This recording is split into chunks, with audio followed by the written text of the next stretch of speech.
Ya, oke, kita mulai ya. Alhamdulillah, wassalatu wassalamu ala rasulillah, amma ba'd. Kita lanjutkan di ilmu statistik untuk penelitian pendidikan agama Islam. Ya, kemarin kita udah belajar tentang ini kemarin ya. Jadi yang dimaksud dengan metode penelitian kuantitatif itu adalah mengembangkan ilmu pengetahuan dan teknologi melalui pembuktian pemikiran dengan dasar filsafat rasionalisme. Ya, jadi dia mengedepankan kepada rasio. Jadi ini nanti di mata kuliah filsafat tuh ya. Oke, kemudian ketika bicara tentang metode penelitian kuantitatif, maka ini ya, jadi dia mulai dari, ingat, metode kuantitatif karena dia menggunakannya adalah statistik, maka yang paling penting itu adalah apa? Dari sisi pengukuran. Jadi dia itu mengukur kira-kira ya apakah misalnya layanan di kampus ini sudah bagus, ya kualitasnya itu seperti apa? Ya nanti diukur. Cara untuk mengukurnya masih ingat kemarin ya, kalau mamanya jarak misalnya berarti pakai meteran. Kalau mamanya air yang mendidih itu berarti pakai mungkin apa tuh? Termometer ya. Termometer bener ya. Bukan untuk badan termometer ya. Nanti kita lihat ya, kalau termometer pokoknya ada ukurannya. Nah, tentu saja ukuran di sini yang memang bisa dicerna oleh panca indera.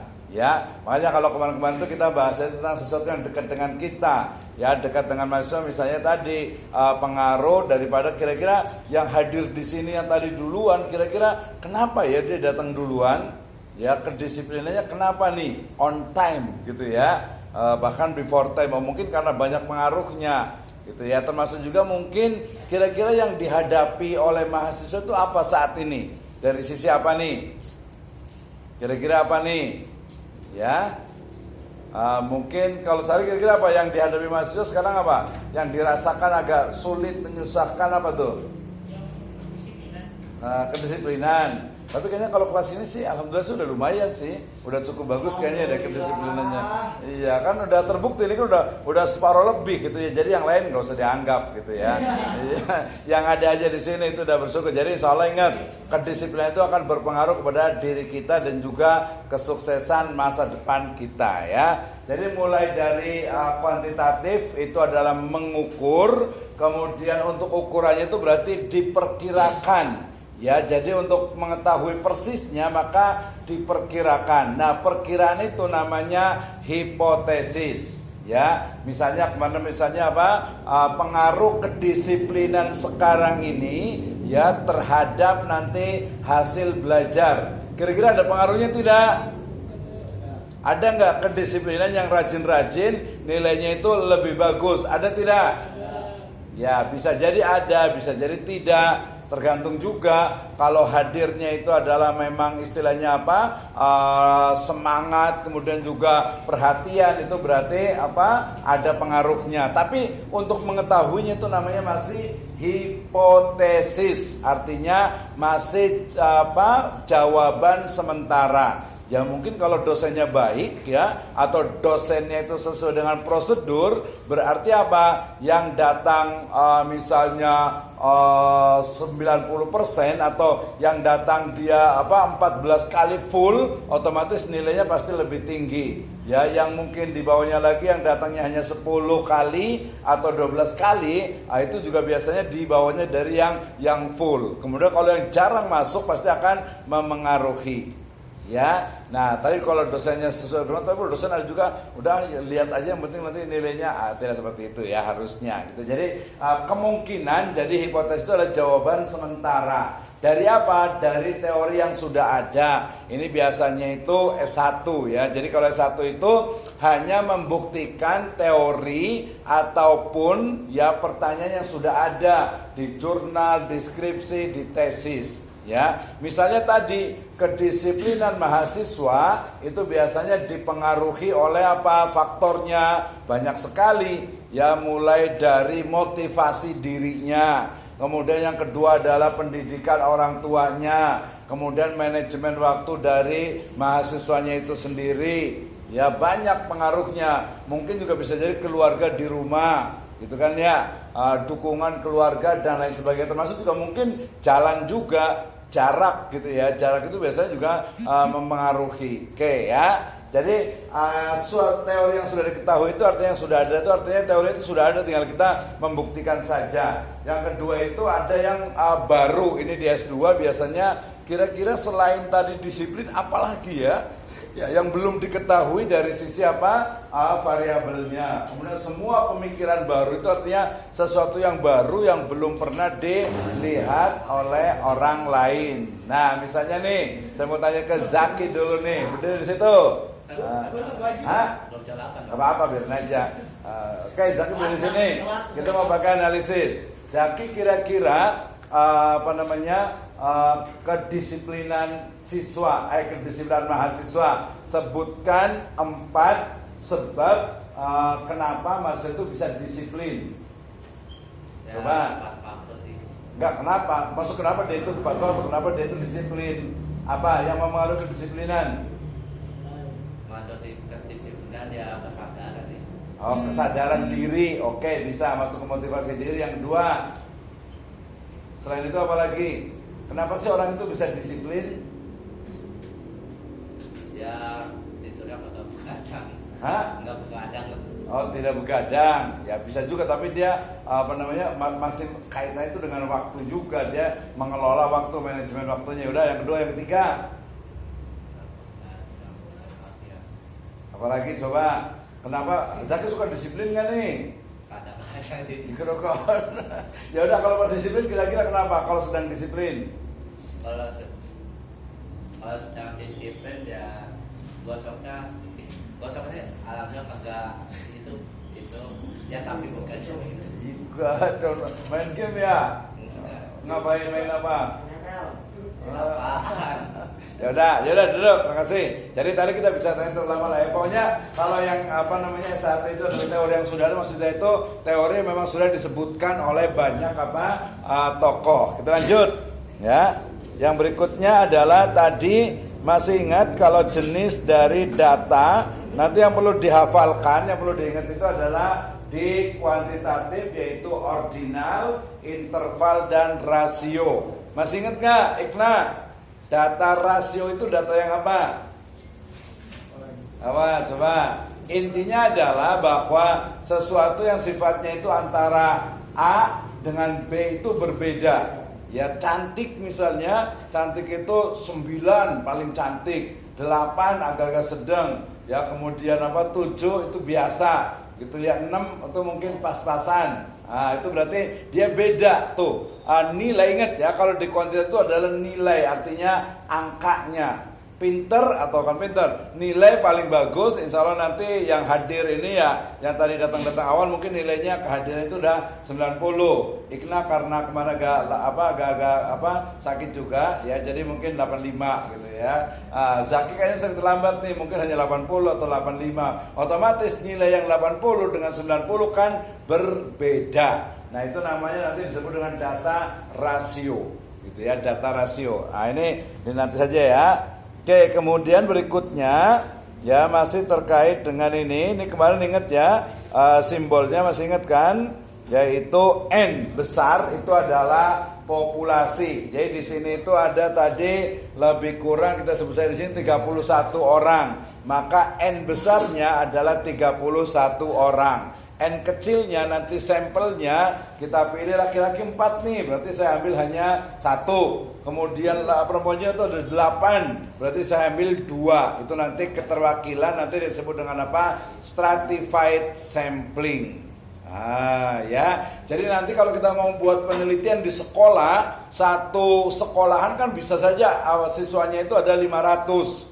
Ya, 500 tuh nggak mungkin semuanya karena kita adalah pakainya kuantitatif statistik, maka dari 500 itu misalnya kita ambil hanya 50 saja.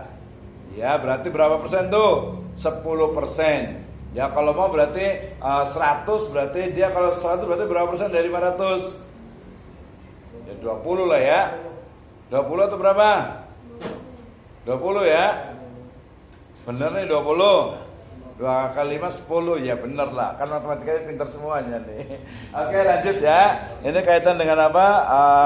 Teorinya ini kemarin kita sudah ya. Jadi untuk mengukur ingat kuantitatif atau statistik itu sebenarnya alat untuk mengukur ya ada tidak pengaruh sesuatu yang sifatnya real nyata gitu ya dengan sesuatu yang lainnya yang juga real ya. Ini kita sudah mengukur ya. Kemudian ini juga sudah juga kemarin ya. Ini juga sama nih, lihat nih. Kalau data interval itu begini dia. Jadi antara -2 sampai ke misalnya 2 itu otomatis dia berbeda ya, sehingga dia perlu ada apanya? Ya, silakan. Ini mau ditanya nggak nih? Biar adil Pak. Iya, tanya keadilan nih. Ini kenapa udah terlambat nih? Biar adil Pak. Hah? Ngapain? Oh ngaji dulu katanya. Yakin ngaji dulu nggak? Ngaji sih. Apa? Kalau ngaji dulu ya Allah dimaafkan berarti. Khusus ya. Oke lanjut dulu lah. Nggak apa-apa karena ngaji sih ya. Oke ini data interval. Jadi dia apa? Data interval itu adalah jarak interval yang sama. Jadi nomor 1, nomor 2, nomor 3, nomor 4, nomor 5. Itu dia jaraknya itu adalah dia interval ya. Kemudian skala Likert itu biasanya kemarin tuh sangat setuju, setuju, netral, tidak setuju, sangat tidak setuju. Ya ini nanti kalau mamanya D itu nanti bisa tuh ya. Kemudian ini juga sudah belajar ya yang namanya data dalam apa? Statistik.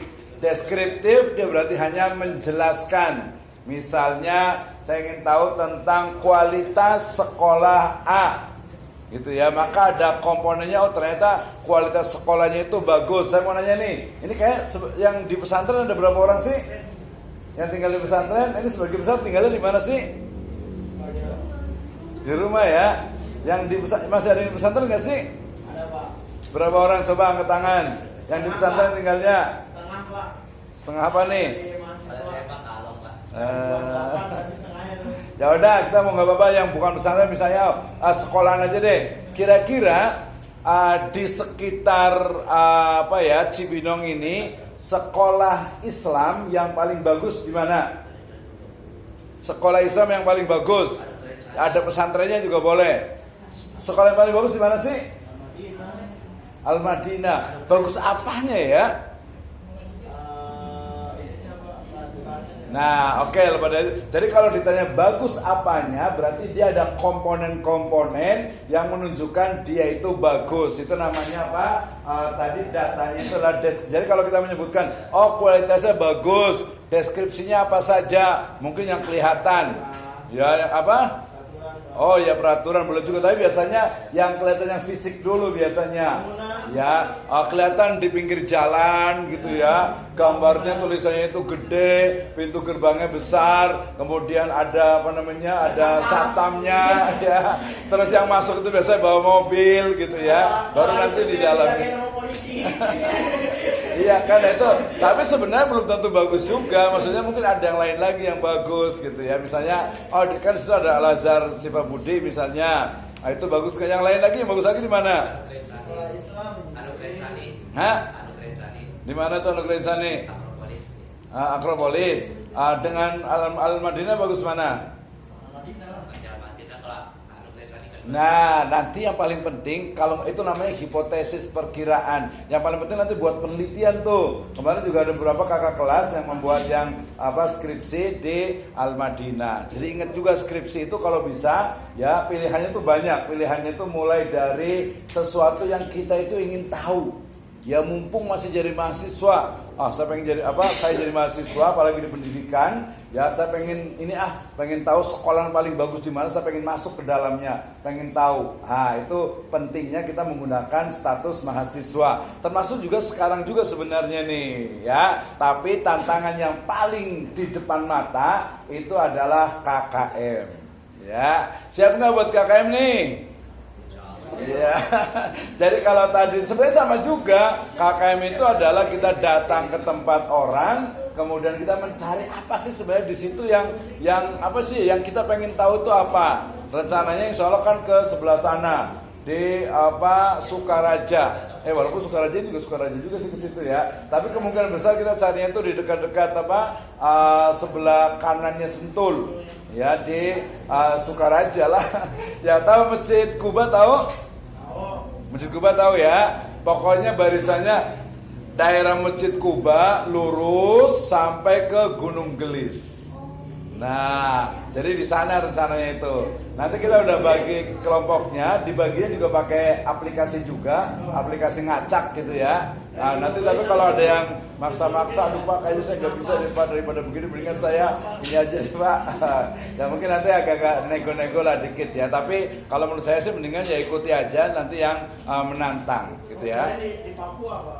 Nah, iyalah, tadinya mau di sana sebenarnya di Ciminyak gitu kan ya, di Ciminyak apa di Ciboleger sana, cuman ya ini juga udah jauh juga gitu. Nanti fleksibel kok. Kalau mamanya mungkin Afat sama orang tuanya nggak boleh nginep gitu kan ya, ya udah nggak usah nginep ya, pulang aja jam 12 malam gitu. Jadi nanti kalau Afat ada khusus mungkin kalau nggak mau nginep juga mungkin nanti ada gantian saja gitu ya. Ini rata-rata udah kerja atau belum sih? Saya kayaknya nggak boleh nginep dah Pak. Iya, kayaknya nggak usah nginep. Berarti ya, iya 2:30 pulang aja malam. Besok nginepnya balik Iya, lagi. balik lagi. Tapi kalau menurut saya juga tahun 2005 saya juga KKN, waktu itu KKN saya di Ciampea sana. Jadi kalau menurut saya sih ya seneng aja sih, happy aja. Paling nanti tinggal kelompoknya gitu, dinamikanya dan lain sebagainya. Tapi rencana kita membuat satu kelompok itu lebih kurang 14 sampai 17 orang. Ya jadi ya beda-beda nggak apa-apa lah, justru biar kenal gitu ya. Kalau cuma satu kelas ini ya terlalu biasa gitu ya. Ya ada tenggorok kan. Ada apa? Hah? Oh ya bisa. Ya tergantung. Ini mah kampusnya Pak. Ini baru biasa ya. Oke, kita lanjut nanti ya. Jadi ini yang parameter dengan non parameter itu yang inferensial yang kita bahas. Cara membuat sampel juga gampang. Kemarin masih ingat ya. Jadi sampel di sini populasinya itu ada, misalnya di sini ada 30, saya ambil hanya 5. Nanti ada beberapa teori tentang sampelnya, gitu ya. Jadi nanti kalau kita hanya menjelaskan populasi atau sampel itu namanya statistik deskriptif, ya. Sedangkan nanti yang sifatnya itu dia apa? Inferensial, berarti dia menjelaskan, ya. Jadi inferensial itu lihat sini semuanya. Kalau umpamanya yang statistik tadi deskriptif itu dia hanya mendeskripsikan dari populasi atau sampel. Tapi kalau kita ingin mendeskripsikan sampel yang mewakili populasi, maka itu nanti disebut dengan inferensial. Saya ingin tahu tentang mahasiswa semester 5 ini, tetapi mengambil sampelnya itu yang mewakili. Ya berarti otomatis laki-lakinya 4 saya ambil hanya 1, perempuannya 8 saya ambil 2, berarti ada keterwakilan. Nanti dalam memilihnya juga tidak sembarangan, tidak asal gitu ya, tidak ada unsur yang lainnya. Jadi betul-betul memang dipilih sesuai dengan kriterianya gitu ya. Oke. Kemudian ini untuk yang inferensial tadi ada generalisasi. Ya, artinya dalam memilih istilahnya itu sampelnya ini juga penting, ya. Ini metode survei untuk melihat sampel secara keseluruhan dari populasi. Oke, lanjut. Ini masih ingat semuanya?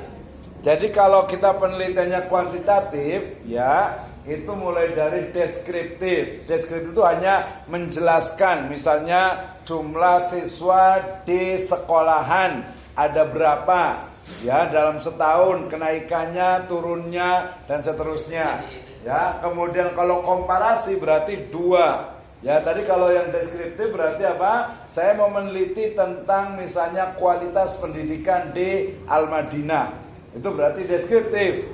Kemudian kalau yang kedua komparatif, 2 sampel, berarti saya melihat kualitas pendidikan 1 di Al-Madinah, 1 di Al-Azhar ya misalnya, atau lebih dari 2 juga adalah namanya itu komparasi ya. Kalau komparatif lebih dari 2 sampel ya otomatis berarti 3, tapi ini biasanya levelnya kayaknya kalau S1 itu 1 juga cukup biasanya gitu ya. Jadi ingin tahu yang mana tadi itu, jadi sesuatu yang kita ingin tahu mumpung jadi mahasiswa. Nanti kalau nggak jadi mahasiswa, kalau mau masuk ke sekolah yang bagus itu agak susah. Sekarang tinggal minta ke akademik, minta surat, untuk penelitian itu dikasih dan bisa tanya-tanya di sana sebagai mahasiswa. Termasuk juga adalah apa istilahnya itu tugas dari dosen, boleh juga. Nah, di sini ada yang pengen pergi nggak ke suatu lembaga pendidikan yang ada di Bogor? Pengen nggak? Ada yang pengen nggak sih?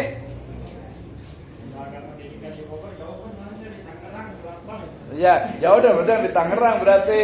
Yang di Tangerang ada pengen dimasukin gak sih? Ini kayaknya sekolahnya kayaknya bagus banget. Saya pengen masuk ke dalam, pengen nanya-nanya. Pengen gak Ikna? Di Tangerang apa coba? Kalau Zaki pengen ke sekolah mana yang pengen penasaran? Ya. ASBD di Sifabudi. Sifabudi di sini. Penasarannya kenapa? Ya karena kakak kelas di situ ngajar ya. Kakak kelas di situ ngajar.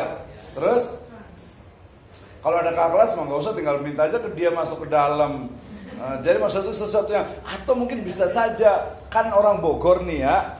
Mungkin kita pengen tahu istilahnya itu pendidikan, lembaga pendidikan yang punya non muslim gitu ya. Misalnya saya pengen pergi ke mana tuh, ke yang di itu ada Regina Pacis misalnya. Saya pengen tahu gitu ya, tulis di situ pendidikan agama Islam di Regina Pacis. Ada nggak sih?